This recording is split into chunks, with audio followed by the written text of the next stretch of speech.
আল্লাহ রাব্বুল আলামিন বলছেন যে কোনো মানুষকে অনুগ্রহ করে, কোনো মানুষকে সহযোগিতা করে, কোনো মানুষকে দান করে, সাদাকা দিয়ে কোনোদিন বলিও না যে আমি তোমাকে কোনো একদিন সদকা করে সাহায্য করছিলাম।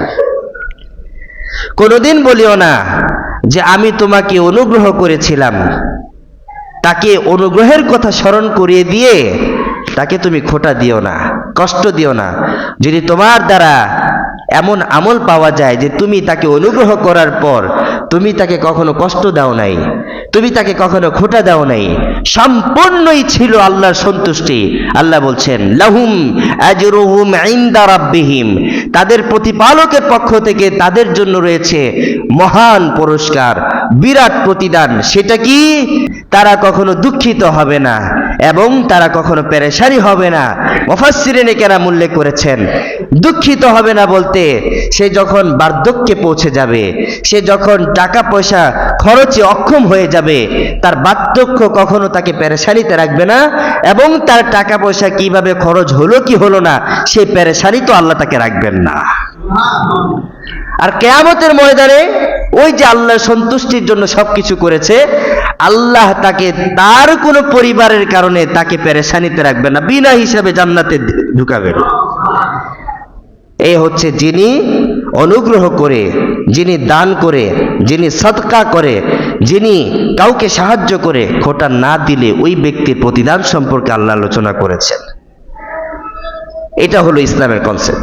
এখান থেকে আমরা শিক্ষা পেলাম যে আমরা যদি কাউকে দান করি, আমরা যদি কাউকে অনুগ্রহ করি, এটা ব্যক্তি হোক, প্রতিষ্ঠান হোক, মাদ্রাসা হোক, মসজিদ হোক, যেটাই হোক, এটা কখনো বলা যাবে না আমি আপনার মাদ্রাসায় দান করলাম অথচ সদস্যদের খাতায় আমার নামই নেই। এটা কখনো বলা যাবে না।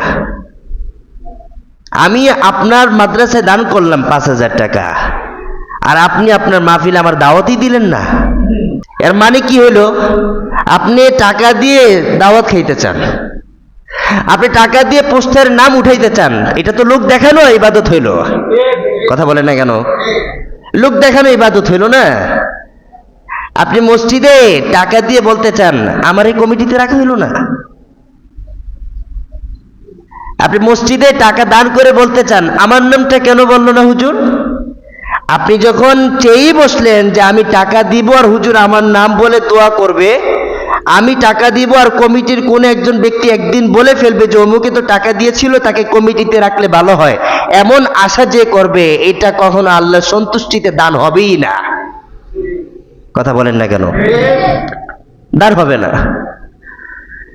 তাহলে এটা কি হবে? এটা কোন পর্যায়ে যাবে? চলেন একটা আবু যর গিফারি রাদিয়াল্লাহু তাআলা আনহুর একটা হাদিস শুনে আপনাদেরকে। আবু যর গিফারি রাদিয়াল্লাহু তাআলা আনহু থেকে হাদিস বর্ণিত,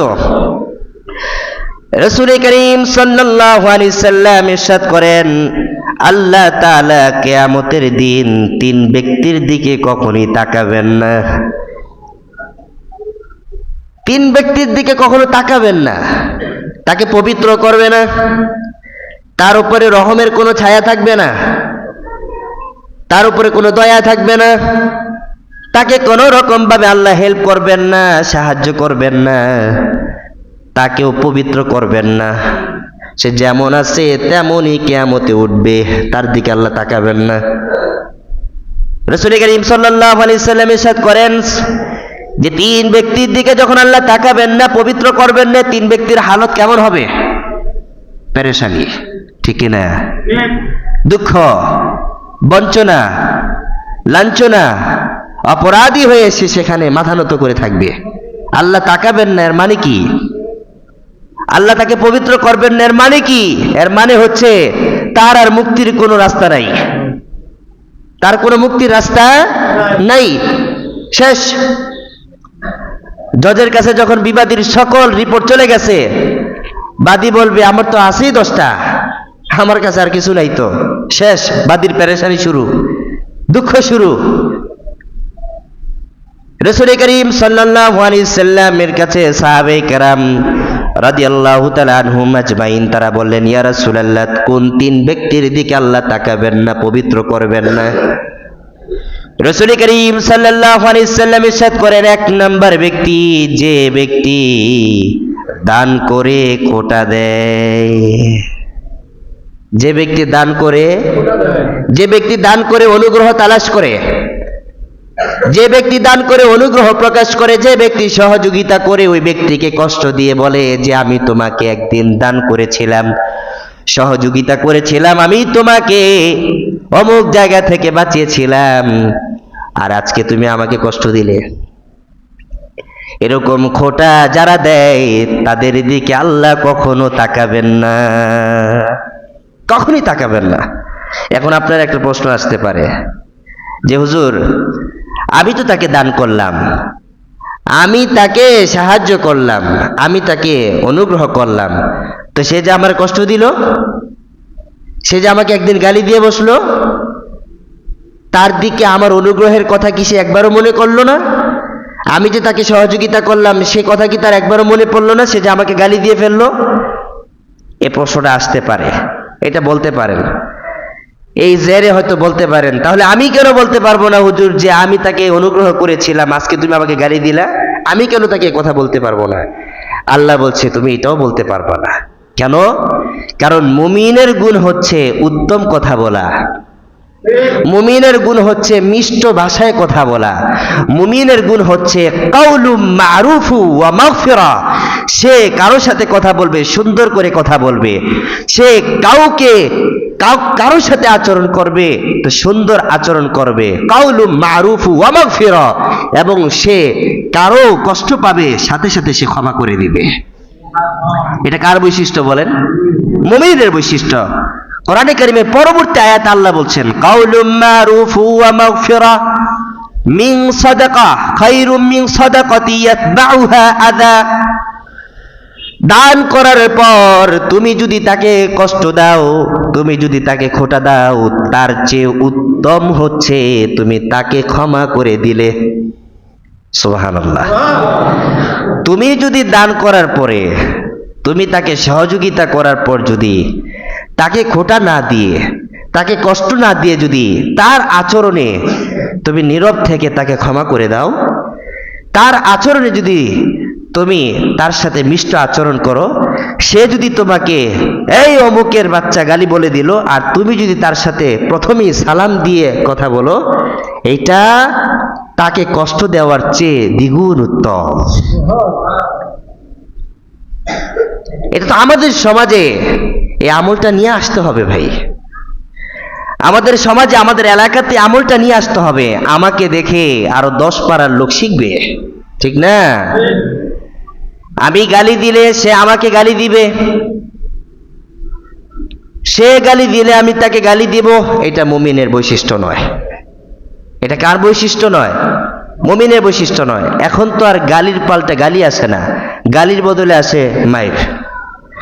কেউ গালি দিলে তাকে মাইর দিয়ে বসে, কেউ একটু সাউন্ড দিয়ে কথা বললে বা মুখের উপর কথা বলে ঠাস একটা থাপ্পড় মেরে দেয়। গালির বদলে গালি আসে না তো, গালির বদলে আসে মাইর। না না না, এটা মুমিনের কনসেপ্ট না, এটা মুমিনের বৈশিষ্ট্য না। কেউ যদি তোমাকে গালি দেয় তো তুমি তার সাথে সুন্দর ভাষায় কথা বলো, কেউ যদি তোমাকে গালি দেয় তাহলে তুমি তাকে মাফ করে দাও। এইটা তোমার পক্ষ থেকে তাকে দেওয়া কষ্টের চাইতেও দ্বিগুণ উত্তম ও সওয়াব। তো রাসূল করিম সাল্লাল্লাহু আলাইহি সাল্লাম বলেছেন, যে ব্যক্তি দান করে খোটা দেয় আল্লাহ তার দিকে তাকাবেন না, তাকে পবিত্র করবেন না, তার থেকে রহমতের সকল ছায়া আল্লাহ তাআলা উঠাই নেবেন।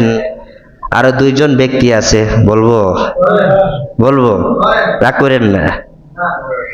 আর 2 জন ব্যক্তি, এক ব্যক্তি হচ্ছে যে ব্যক্তি পিতা মাতার সাথে অবাধ্য আচরণ করে, এই ব্যক্তির দিকে আল্লাহ তাকাবেন না, পবিত্র করবে না। আরেকটা ব্যক্তি আছে, বলবো, যে ব্যক্তি গিরার নিচে কাপড় পরিধান করে।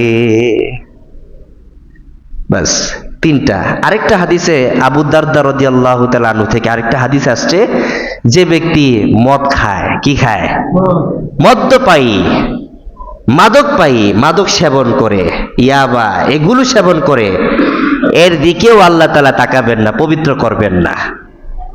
এরকম বহু হাজারো হাজারো অপরাধ তো আমাদের মধ্যে বিরাজমান, ঠিক না বেঠিক? এগুলোর থেকে আমাদের পানা চাইতে হবে। কেন? এগুলো যখন মানুষের ভিতরে চলে আসে, আল্লাহর রহমতের ছায়া আমাদের থেকে দূরে সরে যায়। আল্লাহ আমাদের দিকে কখনো তাকাবেন না। এটা দুনিয়ার সাথে যুক্ত না, এটা কিয়ামতে পরকাল জীবনের সাথে যুক্ত। এটা এমনও হতে পারে যে এটা দুনিয়ার সাথেও যুক্ত। কেন? কারণ আমরা অনেক দেখেছি যারা হারামের সাথে সম্পর্ক রাখে, যারা খারাপের সাথে সম্পর্ক রাখে, এরা অসংখ্য অজস্র অগণিত সম্পদ কামাই করার পরও সুখ পায় না, সুখে থাকে না। কথাগুলো কি আপনার বিরুদ্ধে চলে যাচ্ছে? এটা কি শুধু আমাদের মধ্যে আছে, না গোটা পৃথিবীর সবার মধ্যে কোনো না কিছু বিদ্যমান আছে? আছে কিনা নাই? তো এটা হা বা না তো করবেন, ঠিকভাবে বেঠিক তো বলবেন, যা হ্যাঁ ঠিক না বেঠিক। কিছুই বলেন না তো বোঝা গেল যে আমরা সবাই অপরাধী। চুপ থাকাই সমর্থ দেওয়ার আলামত না। এটা আবার সব জায়গায় মাসালা হবে না। বিয়ার মাসালা সব জায়গায় লাগাইলে হবে না। বিয়ার মাসালা হচ্ছে যে নারীর কাছে যদি তুমি বলো যে অমুকের সাথে অত টাকা দেন মোহরে, এই শর্তে বিয়ে দেওয়া হচ্ছে, বলো কবুল। নারী যদি চুপ থাকে, কান্নাকাটি করে, মৌলবীরা কি বলে জানেন? বিয়েই হয়ে গেছে। কেন? তার চুপ থাকাটাই কবুল করার আলামত।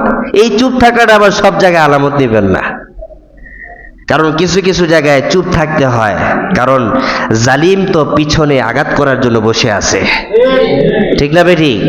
মুখ খুললেই তো মার দিবে, মুখ খুললেই তো আমার পরিবারকে সে শেষ করে ফেলবে, মুখ খুললেই তো আমার পরিবারের উপরে পরের দিন রাত্রে গিয়ে আক্রমণ করবে, অ্যাটাক করবে, আমার উপরে ডাকাতি ছেড়ে দিবে, আমার উপরে এই মামলা টামলা দিয়ে দিবে। সব জায়গায় একই মাসালা হবে না, এটা বুঝতে হবে পরিস্থিতির উপরে। তো যে কথা বলতেছিলাম, আল্লাহ কি বলছেন? আল্লাহ বলছেন কাউলুম মারুফু ওয়া মাগফিরাতুন খায়রুম মিন সাদাকাতি ইয়াতবাউহা আযা ওয়াল্লাহু গনিয়ুন হালিম। আল্লাহ বলছেন যে যাকে তুমি সহযোগিতা করলা, যাকে তুমি সাহায্য করলা, তুমি মাদ্রাসায় করেছো, মাদ্রাসাওয়ালারা তোমার নামটা পোস্টারে দেয় নাই, তো কষ্ট পাইও না। মসজিদে দিয়েছো, তো মসজিদওয়ালারা তোমার নামটা বলে নাই, খাতে উল্লেখ করে নাই, কষ্ট পাইও না। তুমি কোনো এতিমকে সহযোগিতা করেছো, ওই এতিম বড় হয়ে তোমার সাথে খারাপ আচরণ করেছে, কষ্ট পাইও না। তুমি কোনো ফকিরকে দান করেছো, ফকির পরবর্তী দিন এসে তোমাকে গালি দিয়ে গেছে, কষ্ট পেও না। কারণ তুমি যদি কষ্ট পাও, তোমার এই কষ্টের হাজারতম উত্তম পন্থা হচ্ছে যখন তুমি কষ্ট পাওয়ার পরও তার সাথে সুন্দর আচরণ করো।